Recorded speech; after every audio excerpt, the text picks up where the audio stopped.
we are having our very first late night recording of I Get It. What time is it? 10, almost 10:30. It is almost 10:30. You are leaving here in about 5 hours to go on a trip for like 14 days or something like that. Yep. Had to get it done. Waited till the kids went down, and But we didn't plan on that. we did. And that is exactly what this episode is about. When you have to change plans because your kids are self-imploding. Yeah. Talking about that Freaking implode, completely losing their minds. Yeah. So, here we go. Welcome to I Get It, a podcast for the modern woman who doesn't want to live mediocre. We're balancing babies on our hips, typing out that important email, and flipping pancakes at the same time. Not to mention, keeping things steamy with our husbands right before we put our face mask on for the night. It's not easy, and you are not alone. I'm your host, Tera, and I get it. Thank you so much for being here today. Welcome to I Get It. I am your host, Tera, and this is my super patient, incredible husband who loves me. I don't know if we'll talk about patience for this episode. Yeah. That is true. But this weekend, you were so patient and so kind to me and my family. This is my husband, Wes Wages. Thank you for being here. Man, thank you. Thanks for having me on. Of course. I appreciate it. Thanks for being here.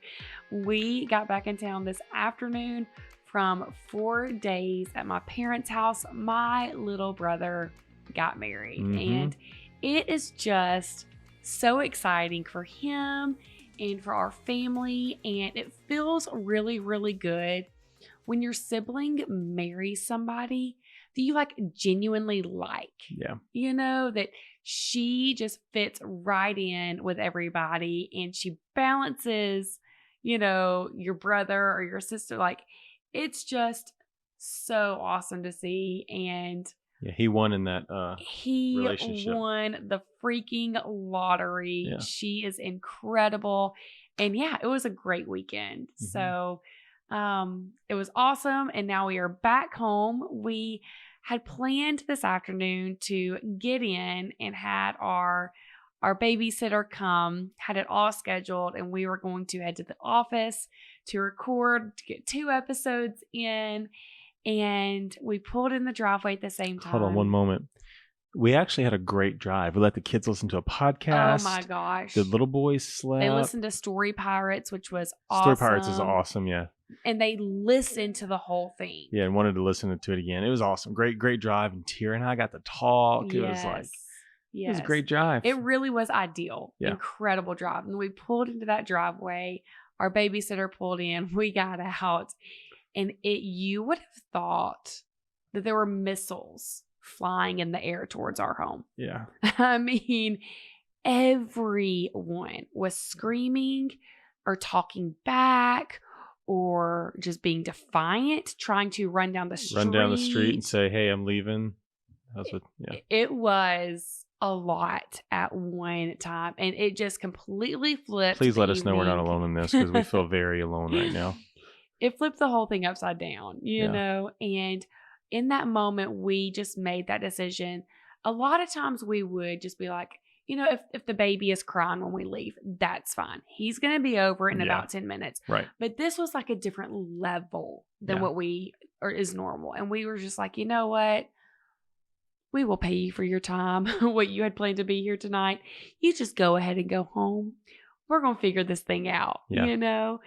And yes, we paid for a babysitter tonight. Yeah, we still had to watch our children. Yeah, I made that decision because we came in, we were supposed to have dinner for them. We didn't have anything for dinner. It was just kind of like, this is not going as we thought we had envisioned, and this beautiful moment in our mind where we'd have time to just, you know, record this and have it. Yeah, it just didn't work. And really, we should have known better because it was the perfect storm. We had just gotten back from Granny's house. Granny and Paul's house, where they run the roost. They get whatever they want. We had chocolate cake before we got into the car. Today is actually my mom's birthday. Happy birthday, Mom. You're the best granny in the world, which is part of the problem. And yeah, they've like been living their best life for the last 4 days. And we are never over there for that long. And so we just got back from our house. We pulled in our driveway at 5 o'clock. So it's dinner time. We didn't have food ready to go. They were hungry. We've had a big weekend. All of this, the flower girl, the boys, like, they are exhausted. My body physically hurts right now. I know that they're tired. Yeah. And Wes is leaving town in the middle of the night to be gone for 2 solid weeks. Mm-hmm. So our oldest kids are old enough to feel that anxiety. You know, they feel very anxious about him leaving. So we had all of these things happening at one time, and we're like, oh, and by the way, here's our babysitter. We're going to go. Yeah. Like, so sorry. That was just really dumb on our parts. And we've been parents for 7 years. It's like, you would think we would know better by now, but I think we just always hope that something's going to work out, or we didn't think about these things. We didn't plan ahead and think, oh, these things are going to happen all at the same time to prepare for that. And that's on us. But there have been so many times of parents that we put it on them. It's your fault that you're acting this way. It's your issue that you're not obeying and listening, and you won't stop crying and laying on the sidewalk and refusing to come in the house. It's because you are a bad kid. It's not because we're realizing we have set them up to fail in that moment. And that is exactly what we are talking about today. I really struggled with this for the first few years of having kids. You know, our oldest is the most incredible child and independent and has like her own ideas about the world and what she wants. And she is, being the oldest, she's going to push those boundaries, you know, and see how far she can get. And I know in life that's going to get her really far. But I was so just like, these are my rules. It is black and white. It is my way or the highway. And you are going to stand where I tell you to stand. You are going to live like, I don't know why I thought that I was running a military camp. You know, I just desperately wanted my child to obey me. That I was not only strict on her, but I was harsh at times. I look at our baby now, who is 22 months, and by this point with her, I mean, she was in timeout at 18 months old. Like, I'm sitting here yelling at her to tell me she's sorry about doing.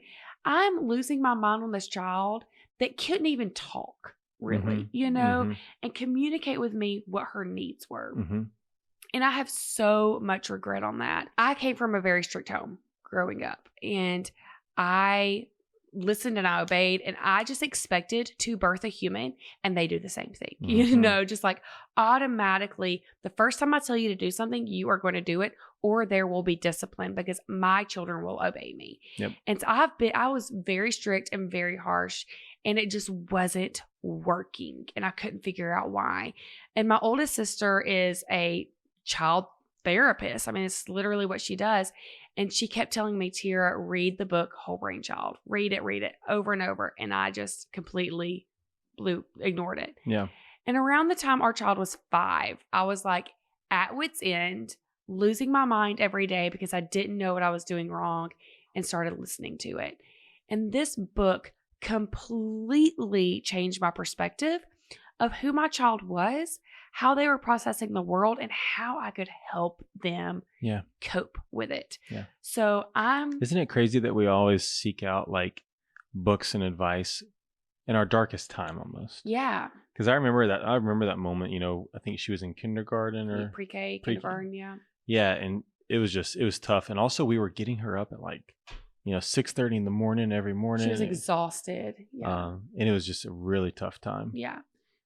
So in your darkest moment, you're just seeking out that advice. And what if we actually like practiced and learned as we went earlier? You know, it's just hard to tell somebody that. I have so much regret over not listening to that book the first time she recommended it. Because it would have saved me so much, like there are a few moments that I look back and how I reacted to her in those tantrums. And now I can see what her real issue was that I couldn't see then. And the pain that I feel over my reaction, like, hurts me. And so I am working so hard to rewrite all of that. And listening to this book, I'm not going to go into the details. I'm not a child psychologist. These people are brilliant and they can tell you all of the ins and outs of your child's brain. Yeah. But essentially, they talk about how during a tantrum, their brains, like, we're divided into 4 quadrants in our brain. We have top, bottom, left, and right. And their brains are not communicating. So I would explain this to Wes of, like, her right side is like firing off to her left side, telling it something. And the left side just isn't catching it. It literally isn't completing whatever she is trying to come across. And now, knowing this about them, there are moments that I can look into their eyes in a tantrum and I'm like, oh no, you're not there anymore. You know, like, I can tell you whenever we're in this together, like, oh no, their brain's not talking to them anymore. They're gone. We might as well just peace out for a few minutes. I think you've said, like, they're disconnected. You know what I mean? Disconnected from themselves. Not even the world, but literally themselves. They're disconnected from. And how we have learned to cope in those moments so we are not losing our minds. Because we are also humans. And I have lost my patience on my children multiple times in the last couple of weeks. Like, I don't have this down perfectly every single time, but it has given us the skills to get better. And I'm so much better today than I was 2 years ago. Yeah, and not repeating the process. And saying, hey, I understand there's a disconnect, right? And so it's like, what can I do to learn from my mistakes or learn from my actions as a parent? Right. Not repeat those. And it helps me to understand too when my brain disconnects and what my triggers are. Like, your trigger is them touching your face. If you're mad and they're, like, in your face, that's a trigger for you that your brain starts, like, going into tantrum mode. It's like fight mode. You know what I mean? It's like, get off, like, clear. Yeah. It's so funny because I was never that person, like, don't touch my neck, don't touch my face, and stuff like that. I didn't care until I had kids. Yeah. You know what I mean? And they're just like, you know, like, okay, my brain is disconnecting. I need to step away from the situation, you know? So this whole concept of their brains and how their brain actually works was mind blowing to me. It's like, oh, my kid isn't just trying to be a disobedient jerk. So the very first thing that I do in these moments is I ask myself those questions. Okay, really quickly, are they hungry? Are they tired? If it is one of those things, I try to solve that problem. So with one of my kids, he was hungry. He needed a snack. I'm going to my cabinet. Here's a snack that you can eat. And I really try to figure out. Well, really today they were all, like, going crazy. You know what I mean? So we were just, like, handing out. It's like, come on. Let's try to solve this need really quick. Do you want to go to sleep? Like, what else we need to do? Yes. And so a lot of times it's dirty. Do you have a dirty diaper? You know? Yes. Trying to figure out if it's one of these things, how can I solve this problem first? Okay. Then what I do is I listen to them and validate what they're feeling. Okay, you want to go climb the tree up the street. Well, we can't do that right now because our childcare is here. We are hungry. We have these things to do. So I say, yes, you're feeling angry because you want to go climb the tree. And that's hard. When there's something I want to do and I can get angry too. So just validating that feeling, naming the feeling, or helping them if they're old enough to name it themselves, and validating and listening. Yep. That's the second thing after asking yourself those questions. And then once you get to the point where you can hugging releases oxytocin. Once you've hugged for 6 seconds, that also is a form of calming down. Every kid has different methods. Trying to hug Tera right now. Different things that help them calm down. So my son this week was coloring. He was like, drawing and coloring really helps me feel calm. He said that completely on his own. And I'm like, noted. Yes. You know, like, I will remember this. Need snacks? No. Need colors? Yes. Yes. And so sometimes it's like just distracting. If you're inside and they're losing it, just stepping outside, getting their body moving. Movement for tiny humans helps their brain literally reattach to itself. So this is the moment that what we're trying to do is just help their brain reattach. That is the ultimate goal, whether it's through physical touch, a calm down method of them reading a book, coloring, or moving their body. We're just wanting to get them put back together so they can be a whole person. Once we have accomplished that, that is when we can re-talk about the situation, why it was not okay behavior, and what the consequence is if there needs to be consequence. And we go through and we're like, okay, we don't talk to each other like this. Like, this is what happened. How did you react to that? And we kind of replay the situation with them being in charge of the replay. And then because we acted this way, we don't get game time tomorrow, or whatever the consequence looks like for your family.